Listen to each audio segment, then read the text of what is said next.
नमस्कार, मैं हूं शिवम। आप सभी का बहुत स्वागत है। आज की कहानी बड़ी संवेदनशील है और संवेदनशील इसलिए है क्योंकि अरावली को लेकर जो कुछ भी हुआ है, जिस तरह के हालात बने हैं, उसके बाद एक और नया पैंतरा या नेक्स्ट अरावली आपको कह सकते हैं, या आप ये कह सकते हैं द नेक्स्ट अरावली मॉडल भी सामने आ गया। दिल्ली से 60 किलोमीटर दूर है गुड़गांव। यहाँ पर एक गांव में 127 कुएं एक ही रात में सूख गए। लोगों ने सोचा सूखा पड़ा होगा, लेकिन जब जमीन के नीचे 300 फीट पर बोरिंग मशीन की आवाजें आने लगी, तब पता चला कि ये सूखा नहीं है, लूट है, लूट की गई। सुनिए क्या हो रहा है। अरावली की पहाड़ियों को खत्म करने के बाद अब भारत के सबसे बड़े कॉरपोरेट की नजर आपके घर के नीचे दबे पानी पर है और इस बार सरकारी मुहर लगी है उनके हर कदम पर। इस स्टोरी में मैं आपको बताऊंगा कि कैसे 2019 के बाद भारत में वाटर पॉलिसीज में ऐसे बदलाव हुए जिनसे नदी के किनारे की हजारों एकड़ जमीन प्राइवेट कंपनीज को दे दी गई।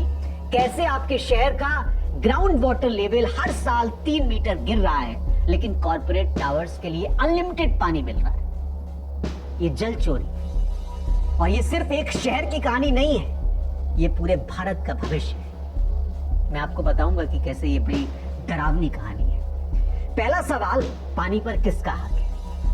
1970 में इंदिरा गांधी ने एक बात कही थी। उन्होंने कहा था कि पानी सबका है, इसे बेचा नहीं जा सकता। उस वक्त भारत की सभी नदियां, तालाब और ग्राउंड वाटर्स पूरी तरह पब्लिक प्रॉपर्टी थे। लेकिन 1990 में जब इकोनॉमिक लिबरलाइजेशन शुरू हुआ, तब धीरे धीरे एक नया कॉन्सेप्ट आया, water as an economic good. World bank ने कहा कि पानी को फ्री देना वेस्टेज है, इसे कॉमर्शियल रिसोर्स बनाओ। ठीक, और भारत ने इसको सुन लिया। भारत ने क्या, भारत के कुछ लोग। पहला झटका 2000 में शुरू हुई असली खेल। 2002 में तमिलनाडु ने एक कानून बनाया, ग्राउंड वाटर को प्राइवेट प्रॉपर्टी घोषित कर दिया। मतलब अगर आपके घर के नीचे पानी है तो वो आपका है। सुनने में अच्छा लगेगा आपको, लेकिन असली खेल यहां से शुरू होता है। अगर एक किसान के पास 2 एकड़ जमीन है और एक बिल्डर के पास 200 एकड़, तो दोनों का राइट टू एक्सट्रैक्ट वाटर बराबर है? नहीं। बिल्डर के पास इंडस्ट्रियल बोरवेल है, अनलिमिटेड इलेक्ट्रिसिटी है और सबसे जरूरी सरकारी एनओसी है। तो इसका असर क्या होगा? किसान का हैंडपंप 50 फीट तक सूख जाएगा, क्योंकि बगल में बिल्डर ने 500 फीट बोरिंग करा ली है, वहां से पानी निकाल रहा है। 200 फीट, 300 फीट। दूसरा झटका, रिवर रेगुलेशन का ड्रामा करने लगी है सरकार। भारत में सभी मेजर रिवर्स पर रिवर बोर्ड एक्ट 1956 लागू था। इसका मतलब था कि नदी के किनारे कॉमर्शियल कंस्ट्रक्शन पूरी तरह से बैन थी। ठीक, सरकार ने क्या किया? 2016 में एक चुपचाप अमेंडमेंट आया, किसी को नहीं पता हो तो मुझे कमेंट करके बताइए। अमेंडमेंट था, पब्लिक प्राइवेट पार्टनरशिप के तहत नदी के किनारे इंडस्ट्रियल कॉरिडोर बनाए जा सकते हैं, डेवलपमेंट के नाम पे। ये वही समय था जब दिल्ली मुंबई इंडस्ट्रियल कॉरिडोर और यमुना एक्सप्रेसवे पे मेगा प्रोजेक्ट अनाउंस हुए। देख लीजिए, कोइंसिडेंस तो नहीं है ये। तीसरा झटका, 2019 का जल जीवन मिशन, बहुत चर्चा, इस पर मैं एक स्पेशल डेडिकेटेड स्टोरी कर रहा हूं बहुत जल्द। 2019 में मोदी गवर्नमेंट ने जल जीवन मिशन लॉन्च किया। कहा कि हर घर जल पहुंचेगा, हर घर नल और जल। लेकिन इसी मिशन के साथ एक क्लॉज जुड़ा हुआ था, private sector participation in water supply management. खेल यही था। मतलब पानी का डिस्ट्रीब्यूशन तो गवर्नमेंट करेगी, लेकिन वाटर एक्सट्रैक्शन और ट्रीटमेंट में प्राइवेट कंपनीज को एंट्री मिलनी चाहिए। अकेला गवर्नमेंट क्या क्या करेगी? और फिर क्या हुआ? अगले 3 सालों में 12 राज्यों में वाटर सप्लाई प्रोजेक्ट के लिए बड़े कॉर्पोरेट ग्रुप को कॉन्ट्रैक्ट मिले। नाम वही पुराने चेहरे, अडानी, रिलायंस, टाटा और कुछ फॉरेन कंपनीज। ठीक, क्या एक रिपोर्ट है ये जल जीवन मिशन 2022 की। अब इसमें हुआ ये, जो बड़ा खेल हुआ वो ये, असली खेल जो आपको जानना चाहिए। जब आप पानी को रिसोर्स बना देते हैं तो वो कमोडिटी बन जाता है, और हर कमोडिटी को कंट्रोल करने के लिए 3 चीजें चाहिए होती। पहली चीज, सप्लाई पर कंट्रोल हो, पानी कहां से आएगा। दूसरी चीज, डिस्ट्रीब्यूशन पर कंट्रोल हो, पानी किससे मिलेगा। तीसरी चीज, प्राइसिंग पर कंट्रोल हो, पानी की कीमत कौन तय करेगा। ठीक, और भारत में ये तीनों धीरे धीरे प्राइवेट हाथों में जा रहे हैं। पहला पॉइंट, सप्लाई पर control, the ground water game किसका है?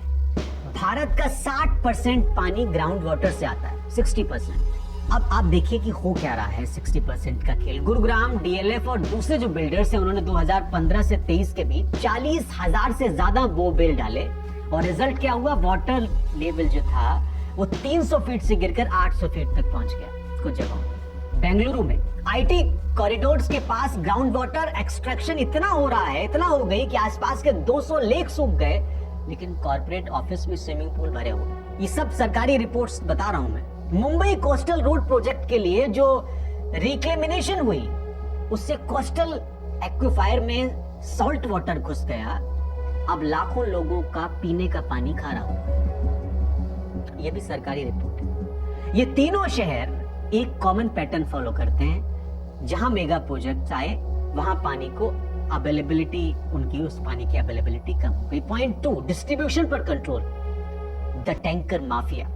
आप किसी भी शहर में रहते हो, बिना पानी बाहर से ही मंगाना पड़ता है। जब नल से पानी नहीं आता तो क्या करते हैं आप, प्राइवेट वाटर टैंकर बुलाते हैं। भारत के शहरों में वाटर टैंकर इंडस्ट्री का साइज पता है कितने का है? नंबर ध्यान से देखिए, 15,000 करोड़। 15,000 करोड़। अब सवाल यह है कि ये टैंकर भरते कहां से? जवाब, वही नदियां और बोरवेल जहां से पब्लिक सप्लाई आनी चाहिए थी। दिल्ली में एक इन्वेस्टिगेशन हुई, पता चला कि 70% water tanker government approved resource से नहीं बल्कि इलीगल बोरवेल से भरे जा रहे हैं। और इन बोरवेल के मालिक कौन है? बड़े रियल एस्टेट डेवलपर्स। दिल्ली जल बोर्ड का ऑडिट है और ये वही मॉडल है जो माइनिंग में चला। पहले लीगल माइनिंग बंद करो, फिर इलीगल माइनिंग को फ्लरिश कर दो और फिर उसमें अपना कट डाल दो। तीसरा पॉइंट, प्राइसिंग पर कंट्रोल। ये सबसे खतरनाक है। ये कौन करेगा? अभी तक भारत में पानी की प्राइसिंग रेगुलेटेड थी, गवर्नमेंट डिसाइड करती है कि पानी का रेट क्या होगा, ठीक। लेकिन पिछले 5 सालों में 8 राज्यों में वाटर प्राइसिंग को मार्केट बेस्ड बनाने की बात की गई है। इसका अर्थ आप जानते हैं क्या होगा? इसका मतलब यह है, अगर डिमांड बढ़ी तो प्राइस बढ़ेगी और डिमांड हमेशा बढ़ेगी ही, क्योंकि सप्लाई को आर्टिफिशियली कम रखा जा रहा है। ये वही मॉडल है जो इलेक्ट्रिसिटी में हुआ। पहले पावर डिस्ट्रीब्यूशन प्राइवेट हुई, फिर रेट्स आसमान छूने लगे। आप करते रहिए जो आपको करना है। अब सब कुछ जब आप साफ देख रहे हैं तो ये कोइंसिडेंस तो लगता नहीं है, कहीं से पूरी रणनीति लगती है। 3 चीजें एक साथ हो रही हैं। पहली चीज ये हो रही है कि पब्लिक इंफ्रास्ट्रक्चर को डेलिबरेटली कमजोर किया जा रहा है। भारत के 80% शहरों में वाटर सप्लाई 2 से 3 घंटे ही मिलती है, लेकिन यही शहरों में लग्जरी अपार्टमेंट में 24/7 पानी कैसे मिलता है? Private borewell plus private water treatment plant.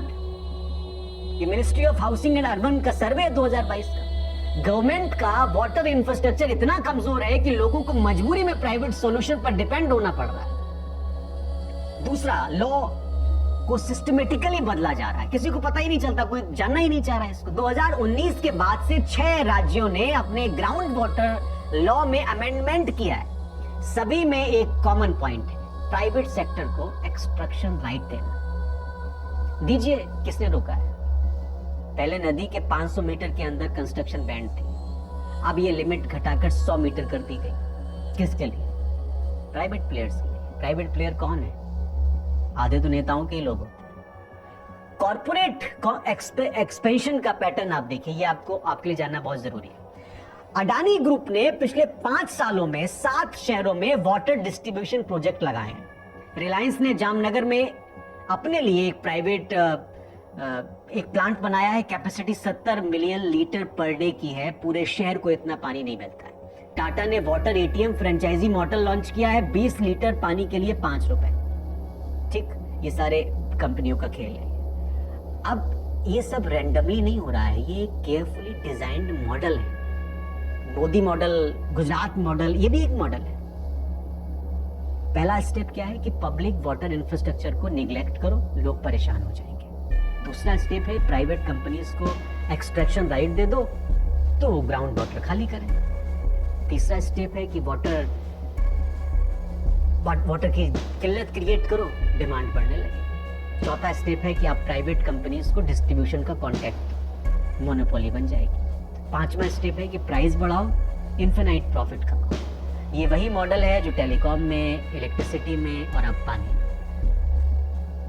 इसके कॉन्सिक्वेंसेस आप जानते हैं। लातूर महाराष्ट्र में 2016 में पानी की इतनी कमी हुई कि ट्रेन से पानी ले जाना पड़ा, लेकिन उसी लातूर डिस्ट्रिक्ट में एक शुगर फैक्ट्री को अनलिमिटेड पानी मिल रहा था उसी समय। ये महाराष्ट्र वाटर रिसोर्स डिपार्टमेंट की रिपोर्ट है 2016 की। बुंदेलखंड में किसान सुसाइड कर रहे हैं लेकिन खेतों में पानी नहीं है, और वहीं पर 50 किलोमीटर दूर कोको कोला की फैक्ट्री हर दिन लाखों लीटर ग्राउंड वाटर इस्तेमाल कर रही है, निकाल रही है। बीबीसी हिंदी की इन्वेस्टिगेशन है 2019 की।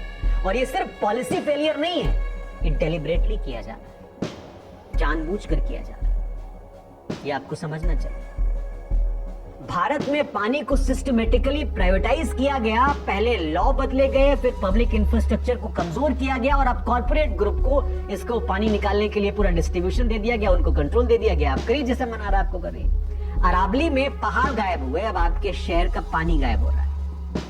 आपको नहीं पता होगा अगले 5 सालों में, आप 10 सालों में आप क्या फील करेंगे, आपके बच्चे क्या फील करेंगे, आपको पता है। अगर ये ट्रेंड कंटिन्यू रहा तो 2030-2035 तक भारत के 21 शहरों का ग्राउंड वाटर पूरी तरह से खत्म हो जाएगा। नीति आयोग की रिपोर्ट है ये 2018 की। और तब पानी के लिए आपको प्राइवेट कंपनीज पे निर्भर रहना पड़ेगा। प्राइस कितनी होगी कंपनीज तय करेंगी, आप कौन होते हैं। ये सिर्फ कन्वीनियंस की बात नहीं है, ये सर्वाइवल की बात है। और आखिरी में एक बात मैं आपसे जरूर कहना चाहता हूं। एक समय था जब लोग कहते थे कि पेट्रोल महंगा हो गया, अब वो कहते हैं कि पानी महंगा हो गया। पेट्रोल की तो बात भूल जाइए, यही मोदी जी ने किया है। पेट्रोल महंगा नहीं, पानी महंगा हो गया। लेकिन पेट्रोल के बिना आप जी सकते हो। अब बताइए कि पानी के बिना आप कितने दिन तक जी सकते हो। जिस दिन पानी पूरी तरह प्राइवेट हो गया, उस दिन आपकी जिंदगी किसी और के हाथ में होगी। तो आप थोड़ा सा जागृत हो।